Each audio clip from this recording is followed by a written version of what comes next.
Record सही है। अच्छा जी, पार्टनरशिप का जो टॉपिक है वो हमें पढ़ना शुरू करना है अब, ठीक है ना। साउंड वगैरह सारी चीज़ें सही हैं अभी, अब सब सेट है ना। साउंड डिस्टरप्टिंग सही है आवाज़ मेरी, या इंटरनेट चेंज करूं दोबारा से कोई और लगाऊं, सही है ना। अच्छा, पार्टनरशिप का टॉपिक हमें जो है वो पढ़ना स्टार्ट करना है। पार्टनरशिप का जब हम टॉपिक पढ़ते हैं तो आज जो है वो हम कुछ बेसिक सी डिस्कशंस करेंगे, हम उसके किसी सवाल पर शायद ही जाएं, ठीक है ना। पार्टनरशिप की जब हम बात करते हैं तो पार्टनरशिप का मतलब ये होता है कि टू और मोर देन टू, दो या दो से ज़्यादा लोग जो है वो अगर बिजनेस कर रहे हैं एक साथ कंडक्ट, तो हम ये कहते हैं कि भाई ये दो लोग या दो से ज़्यादा लोग जो है वो पार्टनरशिप में काम कर रहे हैं, पार्टनरशिप में बिजनेस कर रहे हैं, ठीक है ना। अच्छा, अब पार्टनरशिप करना यानी कि एक से ज़्यादा लोगों के साथ मिलकर काम करने का जो फ़ायदा होता है या एडवांटेजेस होते हैं, कुछ एडवांटेजेस इसके मैं मेंशन कर देता हूँ। पार्टनरशिप के एडवांटेजेस क्या होते हैं भाई, एक से ज़्यादा बंदे मिलकर अगर काम करेंगे तो पहला जो फ़ायदा आप लिख सकते हो वो ये है कि access to more capital. Access to more capital का मतलब ये है कि एक बंदे के पास जो है वो लिमिटेड फंड्स होंगे, लिमिटेड पैसे होंगे। जब आप दो या तीन या चार लोग मिलकर काम करते हो तो आपके पास जो कैपिटल होता है उसका अमाउंट इंक्रीज हो जाता है, यानी कि आपके पास फंड्स जो होते हैं बिजनेस करने के लिए वो ज़्यादा होते हैं। मिसाल के तौर पे तुम्हारे पास 5 लाख रुपए हैं और तुम्हें एक बिजनेस करना है जिसके लिए 10 लाख, 8 लाख रुपए, 12 लाख रुपए चाहिए। तुमने अपने दोस्त को बोला कि यार तेरे पास भी 5-6 लाख रुपए, मेरे पास भी 5-6 लाख रुपए, मिलकर ये काम कर लेते हैं, तो हमारे पास कैपिटल जो होता है वो इंक्रीज हो जाता है। दूसरा क्या है, दूसरा फायदा ये है कि डिविजन ऑफ वर्क लोड। कभी कभार ऐसा होता है कि पार्टनरशिप में आपका जो वर्क लोड होता है वो डिवाइड हो जाता है। आपने लेट से एक शॉप स्टार्ट करनी है, आप अकेले स्टार्ट करोगे, सुबह से लेकर रात तक आपको बैठना पड़ेगा और उसका ख्याल रखना पड़ेगा, उस शॉप पर आपको टाइम देना पड़ेगा। आपने अपने दोस्त के साथ मिलकर शॉप खोल ली और डिसाइड कर लिया कि यार 3 दिन तुम आना काम पर, 3 दिन मैं आऊँगा काम पर, इससे क्या फ़ायदा होगा, आपका जो वर्कलोड है वो डिवाइड हो जाएगा। तीसरा फ़ायदा क्या है, तीसरा फ़ायदा आप ये लिख सकते हो, तीसरा फ़ायदा पार्टनरशिप करने का आप ये लिख सकते हो कि बिजनेस आइडियाज़ जो होते हैं ना वो ज़्यादा आ रहे होते हैं। जाहिर सी बात है, एक से भले दो, दो से भले तीन दिमाग अगर मिलकर सोचेंगे तो वो ज़्यादा इनोवेटिव बिजनेस आइडियाज़ लेकर आ सकते हैं। तो ये मैंने 3 एडवांटेजेस लिख दिए पार्टनरशिप के, access to more capital, division of workload and business ideas का ज़्यादा होना। अच्छा, पार्टनरशिप के डिसएडवांटेजेस क्या हैं, जब आप किसी के साथ पार्टनरशिप करते हो तो इसके नुकसानात या इसके डिसएडवांटेजेस क्या होते हैं, अगर उसको हम डिस्कस करें तो हम एक चीज़ ये कह सकते हैं कि लेस इंडिपेंडेंस। लेस इंडिपेंडेंस का क्या मतलब है सर, जब आप किसी के साथ पार्टनरशिप करते हो तो आपको उसकी भी दो बातें सुननी पड़ती हैं। आपका दिमाग अगर एक बात कह रहा है और आपके पार्टनर का दिमाग जो है वो दूसरी बात कह रहा है, तो आपने मिलकर चलना पड़ता है। कभी कभार जो है वो आपका एक आइडिया होता है, आपके पार्टनर को पसंद नहीं आता या आपके पार्टनर्स को पसंद नहीं आता, एक से ज़्यादा अगर पार्टनर्स हैं तो हो सकता है कि वो आइडिया आप अप्लाई ना कर सको, ठीक है ना। या आपको मिलकर मशवरा कर कर और एक फैसले पर आना होता है। हर बात में आपकी बात जो है वो मानी नहीं जाती या चलती नहीं है, तो आपकी इंडिपेंडेंस कम हो जाती है। अगर आप अकेले काम कर रहे होते, अपना काम कर रहे होते, तो जो आप सोचते वही आपके पास आप काम कर रहे होते, ठीक है ना। अच्छा, पार्टनरशिप का in comparison to a company एक जो है ना वो डिसएडवांटेजेस है अनलिमिटेड अनलिमिटेड लायबिलिटी, ठीक है ना। अमूमन पार्टनरशिप्स जो है उनकी अनलिमिटेड लायबिलिटी होती है as compared to a company. Sir इसका क्या मतलब है, इसका ये मतलब है लेट से एक कंपनी है और वो कंपनी अगर डूब जाती है, अगर वो कंपनी ख़त्म हो जाती है, अगर वो कंपनी डूब जाती है, अगर वो कंपनी जो है वो नुकसानों में चली जाती है, तो जितने पैसे शेयर होल्डर्स ने, कंपनी में शेयर होल्डर्स होते हैं, मिसाल के तौर पर उन शेयर होल्डर्स ने $500 इन्वेस्ट करे हुए हैं, लेट से $500 कंपनी में लगाए हुए हैं। जितने पैसे शेयर होल्डर्स ने इन्वेस्ट करे हुए होते हैं ना, जितने पैसे शेयर होल्डर्स ने इन्वेस्ट करे हुए होते हैं, उन्हीं पैसों से कंपनी की लायबिलिटीज़ को पे ऑफ किया जाता है। और अगर पे ना हो सके तो वो लायबिलिटीज़ अनपेड रहती हैं। लेकिन कंपनी के शेयर होल्डर्स के घर का सामान बेचकर उन लायबिलिटीज़ को पे ऑफ नहीं किया जाता। अलबत्ता पार्टनरशिप में एक नुकसान ये होता है कि अगर लेट से आपने किसी के साथ पार्टनरशिप में बिज़नेस किया और वो बिज़नेस जो है वो लॉस में गया, आपने बिजनेस में 500 रुपये इन्वेस्ट किए हुए थे, लेकिन आपके जो उधार चढ़े हुए हैं वो 800 रुपये के चढ़े हुए हैं, तो 500 रुपये जो आपने बिजनेस में इन्वेस्ट किए थे उससे कुछ उधार पे हो जाएगा, लेकिन जो 300 रुपये का उधार बच जाएगा वो आपके घर के एसेट्स या आपकी पार्टनरशिप के अलावा वाले एसेट्स बेचकर पे ऑफ करना पड़ेगा। तो हम कहते हैं कि पार्टनरशिप में कभी कभार अनलिमिटेड लायबिलिटी होती है। पार्टनरशिप जो है उसकी liability unlimited as compared to company इसलिए होती है क्योंकि कंपनी में अगर आपने किसी कंपनी के शेयर्स खरीदे हुए हैं तो उस कंपनी में जितना पैसा आपने इन्वेस्ट किया हुआ है मैक्सिमम उतना पैसा डूबेगा। लेकिन अगर आपकी पार्टनरशिप का बिजनेस डूब गया और आपने पार्टनरशिप में 500 रुपये लगाए हुए थे और उधार चढ़े हुए हैं 800 रुपये के, तो 300 रुपये आपको घर से लेकर आकर पे ऑफ करने पड़ेंगे। ठीक है। अच्छा, अब जब हम पार्टनरशिप का ये वाला चैप्टर पढ़ेंगे तो इसमें होगा क्या कि भाई लेट से आप एक बिज़नेस कंडक्ट करोगे, ठीक है ना, और उस बिज़नेस से आपको एक प्रॉफिट जनरेट होगा। मेनली आपको जो है ना वो ये देखना होगा या इस चैप्टर में ये पढ़ना होगा कि वो जो प्रॉफिट है वो आप जो है वो अपने पार्टनर्स के बीच में तकसीम कैसे करोगे, डिस्ट्रीब्यूट करोगे कैसे, या बांटोगे कैसे। मिसाल के तौर पे लेट से तुमने एक शॉप स्टार्ट करी, ठीक है ना, तुमने जो है वो एक शॉप स्टार्ट करी और शॉप लेट से तुम जो है ना वो शर्ट्स खरीद कर बेचते हो। अच्छा, सबसे पहले तो किसी भी कंपनी का सेल्स रेवेन्यू होता है। सेल्स रेवेन्यू लेट से इस कंपनी का है 1500 रुपये। मैं ऐसे ही रफली सेल्स रेवेन्यू लिख रहा हूँ। सेल्स रेवेन्यू क्या होगा भाई इस कंपनी का? शर्ट्स बेचकर जो पैसे आए, आप शर्ट्स बेचने का बिजनेस करते हो, आप शर्ट्स बेच रहे हो, आप टी शर्ट्स बेचकर जो कस्टमर से पैसा आपके पास आएगा, जो आपको रिसीव होगा पैसा या रिसीव होना है ड्यू टू सेल्स, वो आपका सेल्स रेवेन्यू कहलाता है। ऐसे ही फॉर सिंप्लिसिटी मिसाल ले लो कि आपने 5 शर्ट्स बेचे और एक शर्ट आप 300 रुपये का बेचते हो, तो 300 रुपये का एक शर्ट बेचते हो तो 5 शर्ट्स बिक कर आपके पास 1500 रुपये का सेल्स रेवेन्यू जनरेट हो जाएगा। अच्छा जी, इस सेल्स रेवेन्यू में से लेस करा जाता है कॉस्ट ऑफ गुड्स सोल्ड को। कॉस्ट ऑफ गुड्स सोल्ड का मतलब ये है कि लेट से ये 5 शर्ट्स जो है ना, एक शर्ट मैंने जो है ना वो 200 का ख़रीदा था, तो 5 शर्ट्स मैंने कितने के ख़रीदे थे सर? 5 शर्ट्स आपने 1000 रुपये के ख़रीदे थे।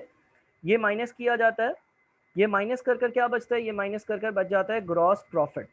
ग्रॉस प्रॉफिट कितना होगा? ग्रॉस प्रॉफिट मेरा हो जाएगा 500 में से 1500 में से अगर मैं 1000 को माइनस कर दूं तो ग्रॉस प्रॉफिट बचेगा 500 रुपये। 500 रुपये में से आप माइनस कर दोगे ऑपरेटिंग एक्सपेंसेस। ऑपरेटिंग एक्सपेंसेस क्या होते हैं भाई? ऑपरेटिंग एक्सपेंसेस आपके पास, आप जब कोई बिजनेस करते हो, तो उससे रेलेवेंट जितने भी एक्सपेंसेस होते हैं, सच एज रेंट का खर्चा, सच एज इलेक्ट्रिसिटी का खर्चा, ये सारे आपके, सच एज किसी सेल्समैन को रखा हुआ है, उस सेल्समैन की कोई वेजेस है, वो वेजेस, ये सारे आपके ऑपरेटिंग एक्सपेंसेस कहलाते हैं। मान लो रेंट है 60, मान लो कि इलेक्ट्रिसिटी का खर्चा है 40, मान लो कि सेल्समैन लेता है 20 रुपये। ये सारे खर्चे माइनस कर कर जो चीज़ आपके पास बच जाएगी, ये सारे खर्चे माइनस कर कर जो चीज़ बच जाएगी वो कहलाएगा आपका नेट प्रॉफिट। ठीक है ना? ये सारे खर्चे माइनस कर कर आपके पास जो बच जाएगा वो बचेगा आपका नेट प्रॉफिट। अब आपको ये सीखना है इस चैप्टर में मेनली, यहाँ तक तो काम आप जो है ना वो सोल ट्रेडर, यानी कि अगर एक अकेला बंदा काम कर रहा हो ना तो उस केस में भी करते हो, लेकिन इस चैप्टर में आपको ये सिखाया जाएगा कि ये जो नेट प्रॉफिट है ना, ये जो नेट प्रॉफिट आपने कमाया है जो कि यहाँ पर 380 रुपये आ रहा है, ये पार्टनर्स के बीच में कैसे बांटा जाता है। अच्छा, मिसाल ले लो कि इस बिजनेस में 2 पार्टनर्स काम करते थे, ए एंड बी 2 पार्टनर्स काम करते थे। तो आपको ये देखना होगा कि ये जो नेट प्रॉफिट 380 रुपये का बचा है, ये नेट प्रॉफिट 380 रुपये का किस तरह से पार्टनर्स के बीच में बांटा जाता है, तकसीम किया जाता है, क्योंकि ये जो प्रॉफिट है ये किसी एक बंदे ने नहीं कमाया, ये किसी एक बंदे के बिजनेस का रिजल्ट नहीं है। नेट प्रॉफिट जो कमाया गया है वो 2 बंदों ने मिलकर कमाया है, ए ने और बी ने। ए और बी 2 बंदे थे, बिजनेस करा उन्होंने साथ में, उन्होंने जब बिजनेस कंडक्ट करा तो उनको नेट प्रॉफिट 380 रुपये बचकर आ गया। और ये नेट प्रॉफिट अब ये 380 रुपये का आपस में अपने बीच में कैसे बांटें, ये आपने सीखना। सिंपलेस्ट तरीका सवाल में ऐसा हो सकता है कि सवाल आपको ये बोल दे profit is to be distributed between partners equally. इसका क्या मतलब होगा? Profit is to be distributed between the partners equally, इसका क्या मतलब होगा? यानी कि दोनों पार्टनर्स के बीच में प्रॉफिट जो है वो एक बराबर बांटा जाए, है ना? तो आपके पास जो ये नेट प्रॉफिट होगा जो कि 380 रुपये का आ रहा है, 380 का आधा, 380 का आधा क्या होता है? 380 का आधा क्या होता है? शेयर ऑफ ए और शेयर ऑफ बी।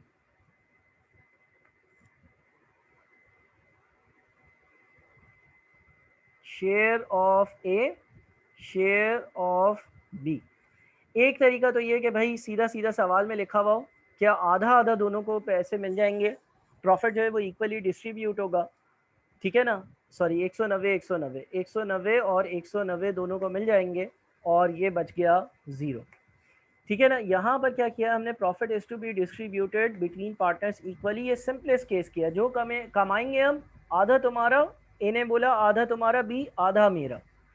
अच्छा देखो यहाँ तक ये वाला जो हिस्सा है ना, ये वाला हिस्सा है जिसमें हम ये देखते हैं कि यार ये जो प्रॉफिट हमने कमाया, ये प्रॉफिट हमने बांटा कैसे, ये जो प्रॉफिट हमने कमाया, ये प्रॉफिट हमने बांटा कैसे, इसको, इस हिस्से को जिसमें हम प्रॉफिट कैसे बांटा गया है ये देखते हैं।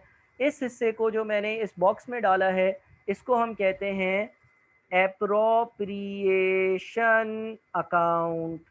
किसको एप्रोप्रिएशन अकाउंट कहते हैं?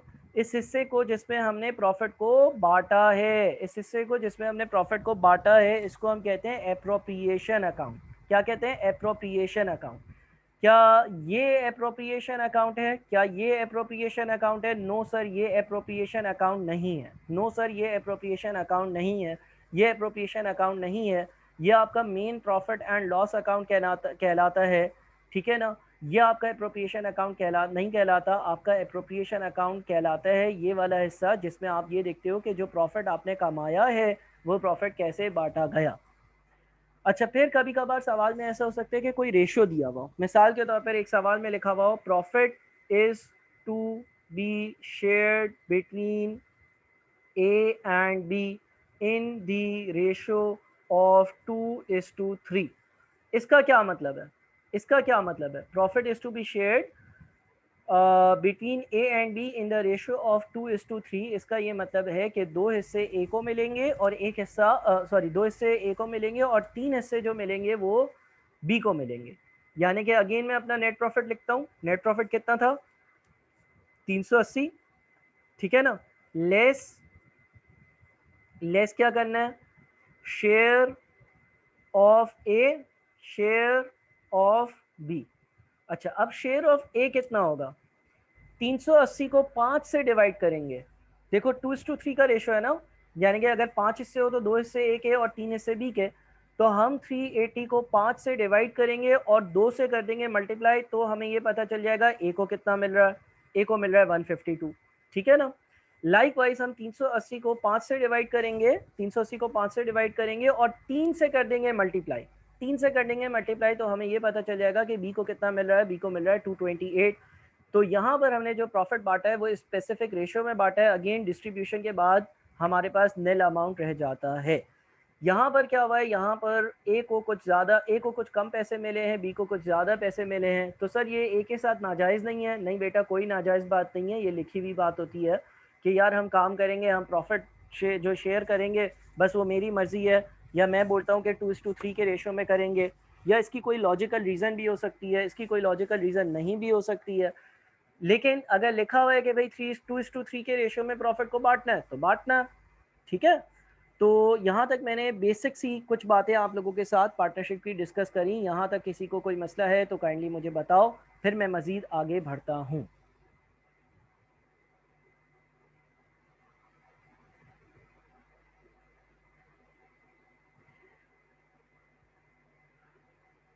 अच्छा जी, चलो आगे चलते हैं। मैं यहाँ पर एक क्वेश्चन लिखता हूँ, क्वेश्चन नंबर 1।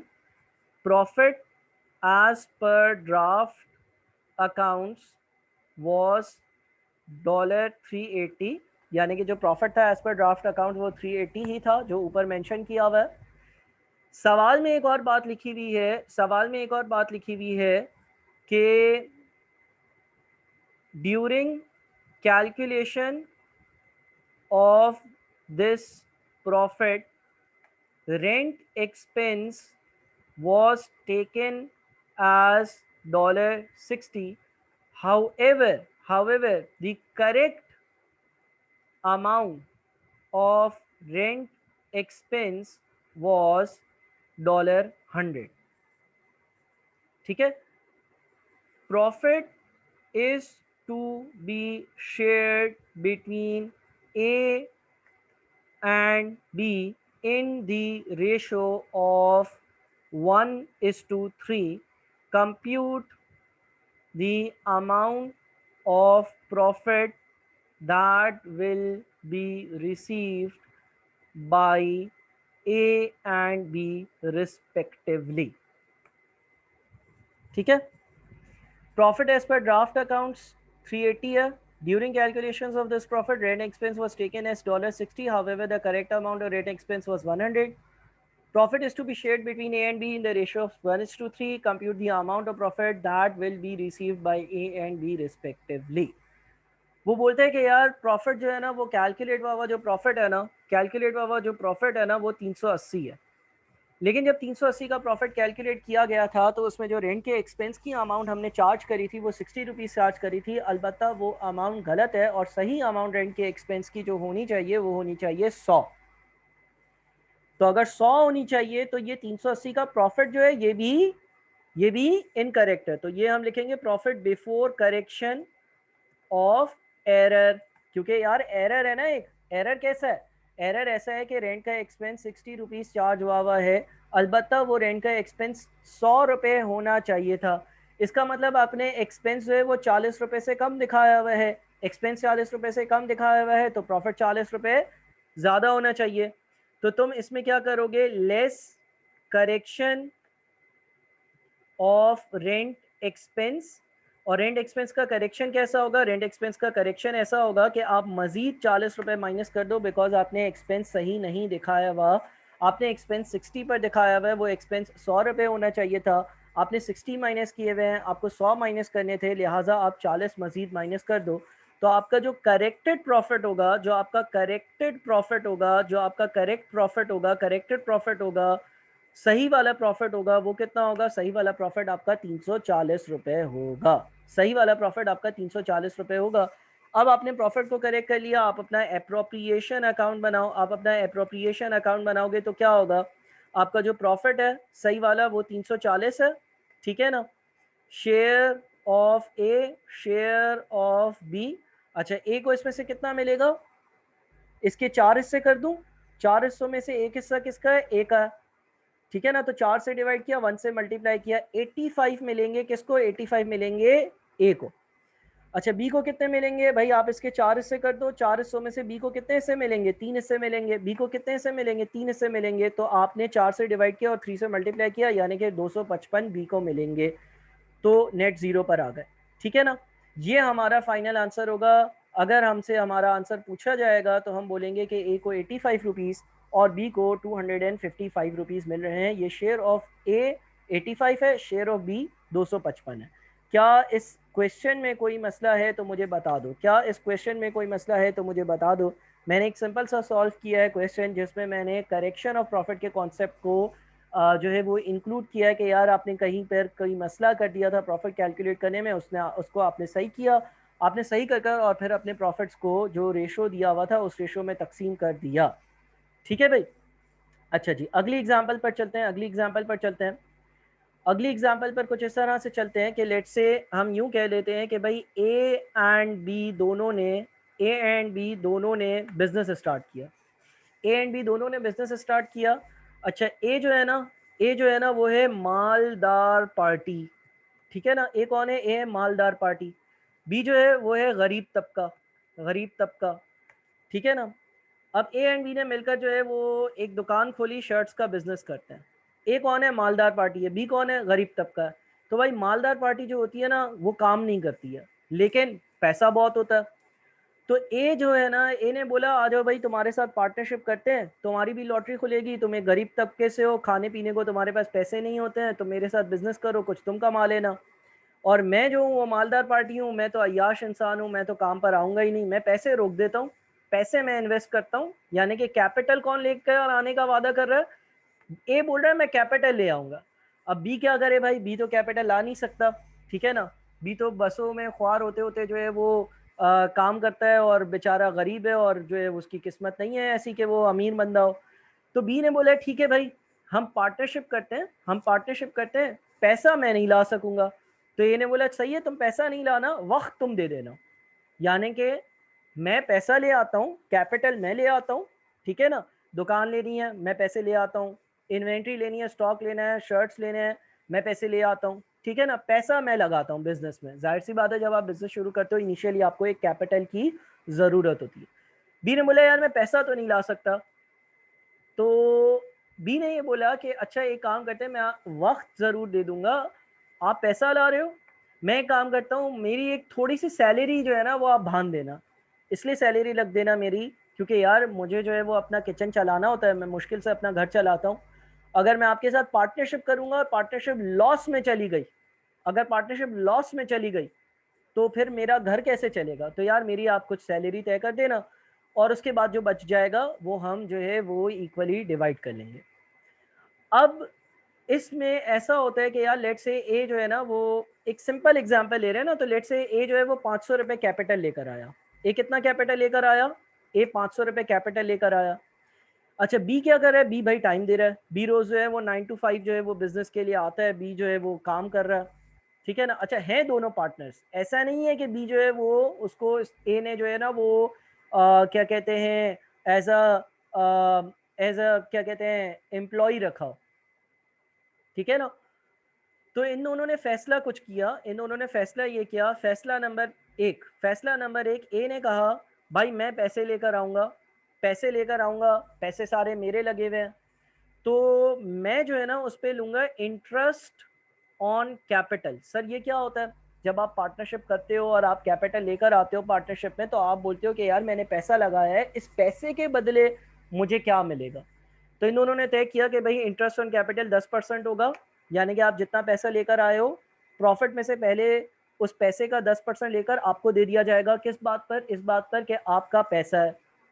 अच्छा बी ने बोला सर मैं टाइम भी तो दे रहा हूँ, मैं टाइम भी तो लगा रहा हूँ, मैं जो है वो वक्त देता हूँ, मैं सुबह 9 बजे आता हूँ, शाम को 5 बजे जाता हूँ, मैं जो है अपनी ज़िंदगी का हर दिन का 8 घंटा अपने बिजनेस के लिए दे रहा हूँ। माना कि हम दोनों पार्टनर हैं लेकिन आप घर पर बैठे हुए होते हो, मैं काम करने आता हूँ। तो भाई बी ने बोला मैं सैलरी लूंगा, बी ने बोला मैं सैलरी लूंगा। अच्छा सैलरी कितनी? तय ये हुआ कि भाई तुम्हारी सैलरी जो है ना वो होगी $40 या ₹40, ठीक है ना, ये तय कर लिया। अब वही बात है कि पूरे महीने या पूरे साल जो है वो पार्टनरशिप चली, सेल्स रेवेन्यू जनरेट हुआ, सेल्स रेवेन्यू के बाद जो है वो उसमें से cost of good sold minus किया। अच्छा ये कॉस्ट ऑफ गुड सोल्ड और सेल्स रेवेन्यू वगैरह वाली चीज़ें जो है वो पहले भी मैं डिस्कस कर चुका हूँ, और जब आप फाइनल अकाउंट्स पढ़ोगे तो उसमें और डिस्कस करोगे। जब हम सेल्स रेवेन्यू में से cost of good sold minus करते हैं तो हमारा ग्रॉस प्रॉफिट आ जाता है। ग्रॉस प्रॉफिट के बाद जो है वो उस बिज़नेस को चलाने के ऑपरेटिंग एक्सपेंसेस, उस बिज़नेस को चलाने के ऑपरेटिंग एक्सपेंसेस, उस बिज़नेस को चलाने के खर्चे, रेंट का खर्चा, इलेक्ट्रिसिटी का खर्चा, ठीक है ना, ये सारे खर्चे हुए। लेट से ये भी 60 है, ये भी 60 है, 60 का खर्चा हुआ, तो कितना बच गया भाई? कितना कमाया बिज़नेस ने? कितना कमाया बिज़नेस? का प्रॉफिट कितना हुआ? बिज़नेस का प्रॉफिट कितना हुआ? 500 में से 60 माइनस करो, नेट प्रॉफिट हो गया, नेट प्रॉफिट हो गया 380, नेट प्रॉफिट हो गया 380। अब क्या होगा? अब हम बनाते हैं appropriation account, appropriation account, appropriation account. अच्छा एक और बात जो इनके बीच में तय हुई थी वो ये थी कि रिमेनिंग जो प्रॉफिट होगा, रिमेनिंग जो प्रॉफिट होगा वो इक्वली डिस्ट्रीब्यूट होगा। Remaining profit to be distributed, distributed equally. क्या? Remaining profit to be distributed equally, remaining profit to be distributed equally. अब एप्रोप्रिएशन अकाउंट बनाते हैं। प्रॉफिट कितना कमाया है पूरा साल काम कर कर? प्रॉफिट कितना कमाया है? 380। प्रॉफिट कितना कम आया है? 380, ठीक है ना। 380 क्या मैं इक्वली दोनों के बीच में बांट दूं, हाँ या नहीं? क्या बोलते हो? 380 इक्वली दोनों के बीच में बांट दूं, हाँ या नहीं? क्या बोलते हो? नहीं सर, इस केस में 380 दोनों के बीच में इक्वली नहीं बटेंगे, उससे पहले दो चीजें बढ़ जाएंगी। क्या बढ़ जाएगा? लेस करेंगे हम इसमें से interest on capital, interest on capital. Sir ये कौन सी बला है भाई? ये बोल रहा है ना मैं 500 रुपये घर से लेकर आऊंगा, लेकिन मैं 500 रुपये लेकर आऊंगा तो उसके बदले मुझे तो कुछ फायदा मिले।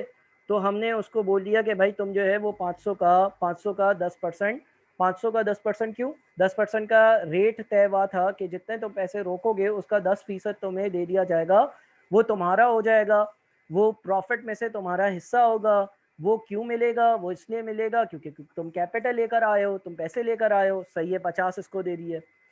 इसके बाद बी की सैलरी तय हुई, सैलरी टू पार्टनर, बी, ठीक है ना। इंटरेस्ट ऑन कैपिटल किसको मिला था? ए। तो सैलरी टू पार्टनर जो तय हुई बी की, वो हुई 40 रुपए की तय। 40 रुपए की सैलरी किसको मिलेगी? बी को मिल जाएगी, बी को मिल गई। अब पहले तो 380 में से मैंने ये 50 और 40 ए और बी को दे दिए, 40 और 50 ए और बी को दे दिए। अब बच गए 290।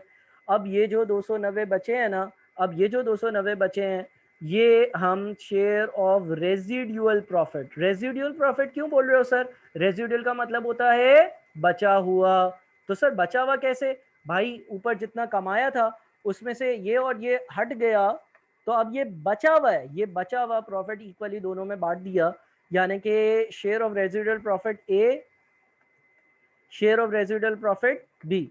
Share of residual profit A का कितना होगा? इसको 2 से डिवाइड कर दो, ठीक है ना। 145 ए को मिल गया, ठीक है ना, और 145 जो है वो बी को मिल गया, ठीक है भाई। तो ये आप वापस से आ गए नील पर। यानी कि इस केस में मैंने दो चीज़ें नहीं इंट्रोड्यूस करी। एक टर्म मैंने इंट्रोड्यूस करी इंटरेस्ट ऑन कैपिटल, दूसरी टर्म मैंने इंट्रोड्यूस करी सैलरी टू अ पार्टनर। अच्छा, ये बात क्लियरली याद रहे कि salary to partner appropriation account में आती है। अगर आपकी दुकान में कोई बंदा काम कर रहा है, तो उसकी सैलरी जो है वो इस जगह पर एक्सपेंसेस में आती, वो पार्टनर नहीं है, ठीक है ना। अच्छा जी, डिस्ट्रीब्यूटेड प्रॉफिट से अर्न प्रॉफिट ज़्यादा है, क्या मतलब? मैं समझा नहीं। जो हमने प्रॉफिट डिस्ट्रीब्यूट किया 290 में से बांट दिया ना दानिश, में तुम्हारी बात समझा नहीं। अच्छा, अब देखो टोटल ए को कितने पैसे मिले? ए को टोटल पैसे मिले 50 रुपए उसका कैपिटल रोकने पर, और 145 रुपए उसका जो शेयर बना। अच्छा, टोटल जो बी को पैसे मिले वो कितने मिले? बी को जो टोटल पैसे मिले 40 रुपए उसकी जो सैलरी बनती है वो, और 145 रुपए उसका जो शेयर बनता है वो, ठीक है ना। हाँ बिल्कुल, इंटरेस्ट भी, जो इंटरेस्ट ऑन कैपिटल पार्टनर को मिल रहा है वो भी एप्रोप्रिएशन है, जो सैलरी मिल रही है वो भी एप्रोप्रिएशन है, और फिर जो शेयर ऑफ प्रॉफिट है वो भी एप्रोप्रिएशन है। तो इस केस में क्या हुआ? इस केस में मैंने थोड़ी सी चीज़ें कॉम्प्लेक्स करी, कॉम्प्लेक्स इस तरह से करी कि जो सैलरी और जो इंटरेस्ट ऑन कैपिटल है इनको इंट्रोड्यूस किया। लॉजिक क्या है? लॉजिक ये है कि ए बोलता है कि मैं पैसे लाया हूँ। लॉजिक क्या है? लॉजिक ये है कि बी बोलता है कि मैं काम करता हूँ। ए पैसे लाया है तो उस पर उसको थोड़ा सा रिटर्न मिलना चाहिए, ताकि वो पैसे लाए तो उसको यूँ ना लगे कि बी घर से पैसे नहीं लाता, मैं पैसे लेकर आया हूँ, मुझे क्या फ़ायदा। भाई ये फ़ायदा कि तुम्हें उस पर इंटरेस्ट मिल जाएगा। बी जो है उसको जो सैलरी मिल रही है वो क्यों मिल रही है? वो इसलिए मिल रही है ताकि बी को यूँ ना हो कि यार मैं काम कर रहा होता हूँ, ए तो घर पर मज़े कर रहा होता है, तो भाई मेरे काम करने का क्या फ़ायदा? काम करने का ये फ़ायदा कि तुम्हें हम सैलरी दे देते हैं इस बदले के तुमने टाइम इन्वेस्ट करा है, और बाकी जो बच जाता है वो दोनों आपस में आधा आधा बांट लिया करते हैं, ठीक है ना। अच्छा, ये बात याद रहे कि सैलरी टू पार्टनर जो है, सैलरी टू पार्टनर है, जो सैलरी टू पार्टनर है वो कहाँ आती है? एप्रोप्रिएशन अकाउंट में आती है। बी जो है वो इस दुकान में काम करने वाला कोई मजदूर नहीं था। अगर बी जो है इस दुकान में काम करने वाला कोई मजदूर होता तो वो सैलरी कहाँ आती? वो सैलरी यहाँ पर नेट प्रॉफिट से पहले ऑपरेटिंग एक्सपेंसेस में माइनस हो रही होती।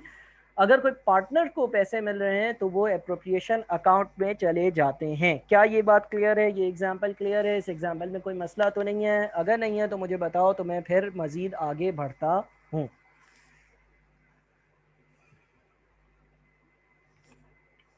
ठीक है भाई, ये एग्जांपल भी क्लियर है ना। अच्छा, अब देखो भाई, जब हम पार्टनरशिप अकाउंटिंग की बात करते हैं ना, तो हम जो है वो कैपिटल कैपिटल के दो तरह के अकाउंट्स बनाते हैं, ठीक है ना। एक तो हमारा कैपिटल अकाउंट बनता है। अच्छा सर, कैपिटल अकाउंट ऊपर वाले केस का कैसे बनेगा? कैपिटल अकाउंट ऊपर वाले केस का कैसे बनेगा? कैपिटल अकाउंट के लिए मैं ये फॉर्मेट बनाता हूँ, ठीक है ना।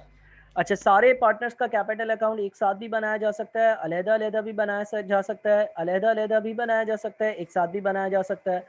कैपिटल अकाउंट अगर मैं दोनों पार्टनर्स का एक साथ ही बना दूं, कैपिटल अकाउंट अगर मैं दोनों पार्टनर्स का आपको एक ही साथ बनाकर दे दूं, तो वो अकाउंट किस तरह से दिखेगा, मैं यहाँ पर ज़रा बनाता हूँ,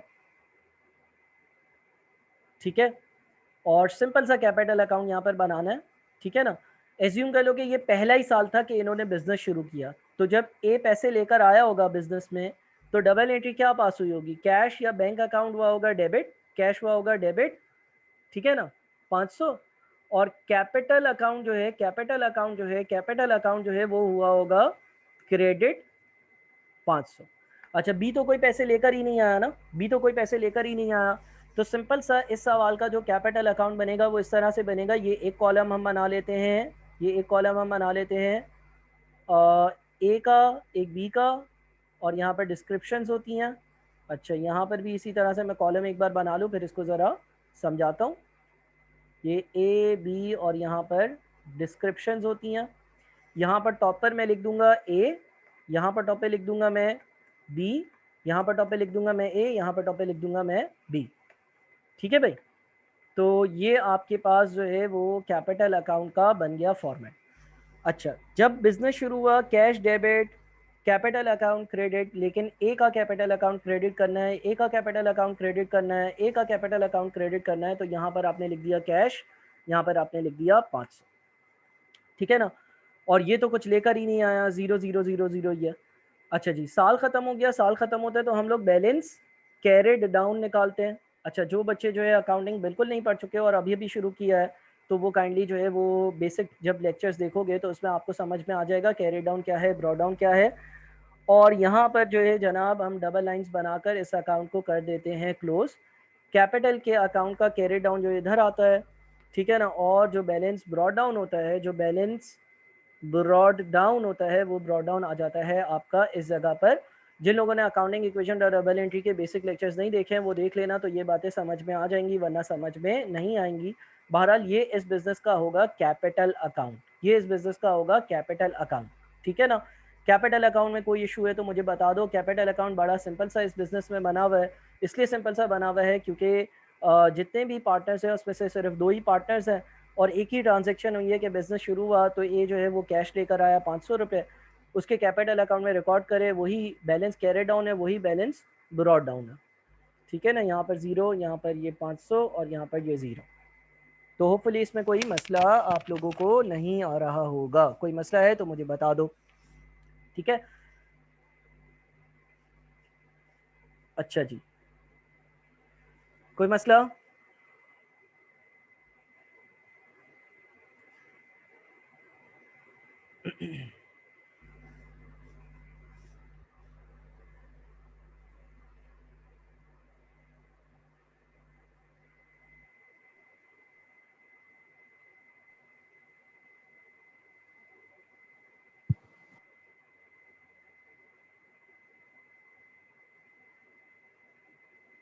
अच्छा जी, आगे बढ़ते हैं, आगे बढ़ते हैं। मैं ज़रा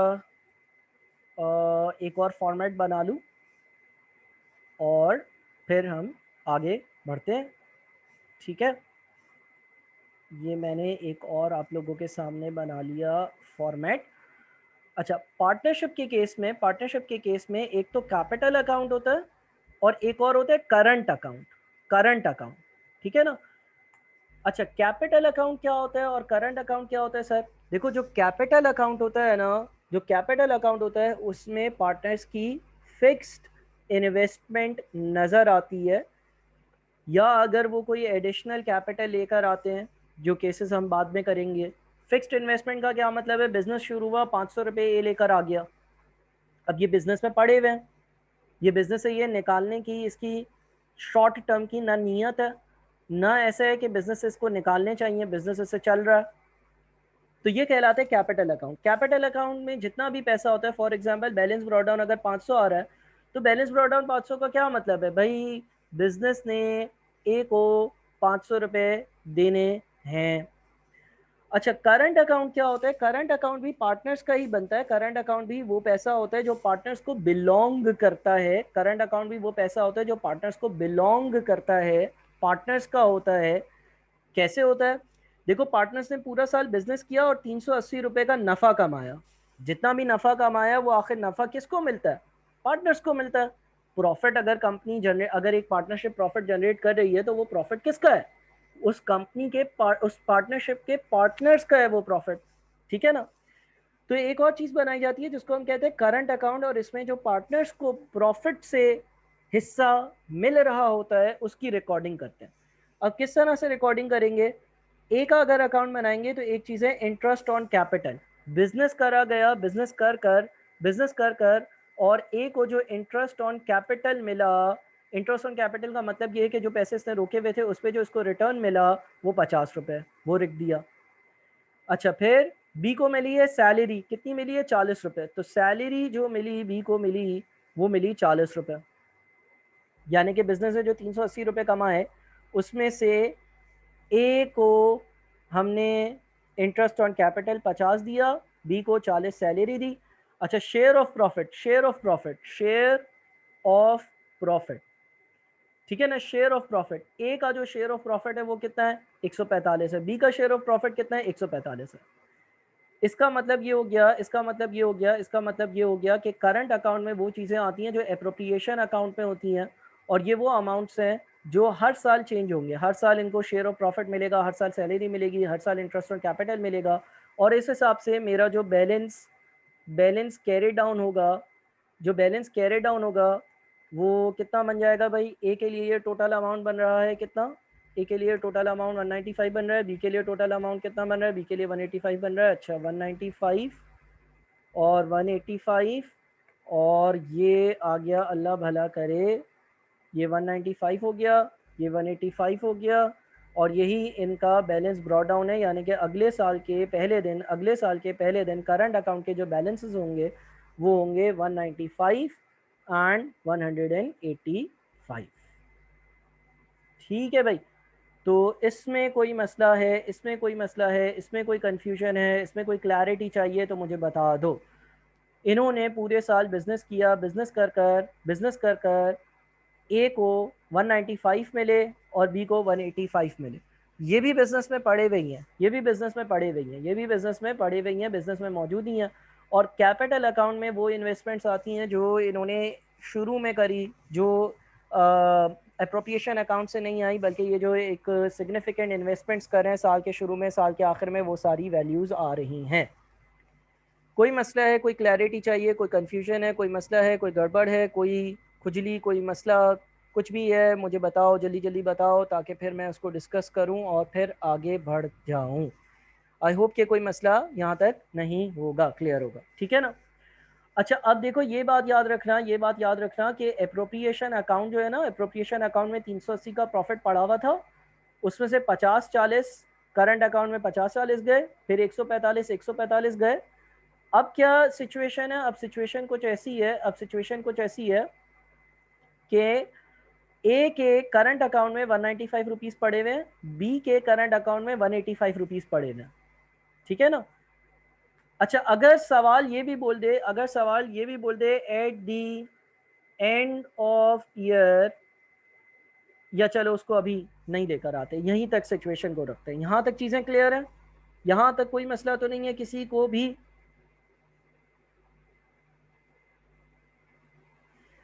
चलो जी, अगली चीज़ पर चलते हैं,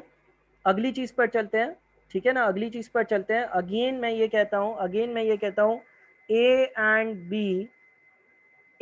बी स्टार्टेड पार्टनरशिप। ए लेकर आया कैपिटल, लेकर आ गया $700 का।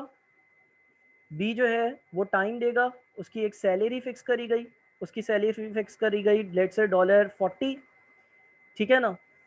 और लेट से सवाल में लिखा हुआ है ड्राफ्ट प्रॉफिट। काइंडली अपने आप को म्यूट कर लो अगर कोई सवाल नहीं है तो, किसी का माइक शायद अनम्यूट है।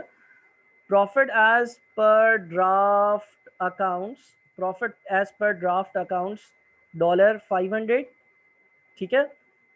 और अच्छा, एक और कंडीशन जो लिखी हुई है वो लिखी हुई है residual profit to be distributed equally. अच्छा, प्रॉफिट एज पर draft accounts 500, salary to partner B was charged while calculating above draft profit amount। ठीक है ना। Prepare appropriation account. अच्छा, इंटरेस्ट ऑन कैपिटल जो है, इंटरेस्ट ऑन कैपिटल जो है ना वो है लेट्स से 10%। चलो मुझे एप्रोप्रिएशन अकाउंट बना कर दो फटाफट, एप्रोप्रिएशन अकाउंट बनाओ फटाफट से, एप्रोप्रिएशन अकाउंट बनाओ।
मैं एप्रोप्रिएशन अकाउंट बनाता हूँ।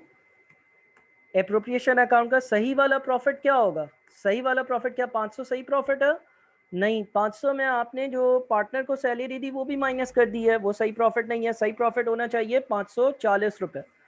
पार्टनर को अगर सैलरी दे रहे हो तो वो आप प्रॉफिट एंड लॉस अकाउंट में माइनस नहीं करते हो। अगर आपने गलती से ऑपरेटिंग एक्सपेंसेस में प्रॉफिट एंड लॉस अकाउंट में माइनस कर दिया तो उसको ऐड करोगे 540।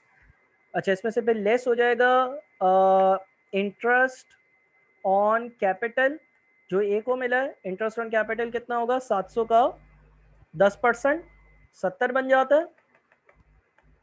ठीक है, फिर इसमें से लेस होगा salary to B. Salary to B जो है वो 40 है, बच कितना गया? 430।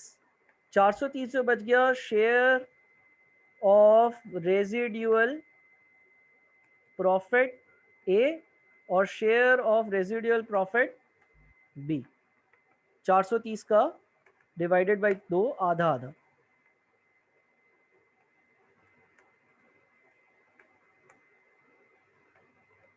ठीक है, और ये आ गया आपका अमाउंट नील।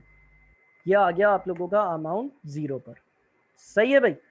ए को यानी कि टोटल कितने पैसे मिले? ए को टोटल 70 प्लस 215 और बी को टोटल कितने मिले? 40 प्लस 215। चलो भाई, यहाँ तक कोई कंफ्यूजन, कोई क्लैरिटी चाहिए हो, कोई मसला हो, कोई गड़बड़ हो तो मुझे बता दो, कोई मसला नहीं है। सही है। अब मैं आप लोगों को जो है ना, आप लोगों को मैं जो है वो एक टेस्ट पेपर दे रहा हूँ। ठीक है, आप लोगों को जो है वो एक टेस्ट पेपर सेंड कर रहा हूँ, और या इसके हैंडआउट को थोड़ा सा गो थ्रू कर लेता हूँ वैसे। एक मिनट,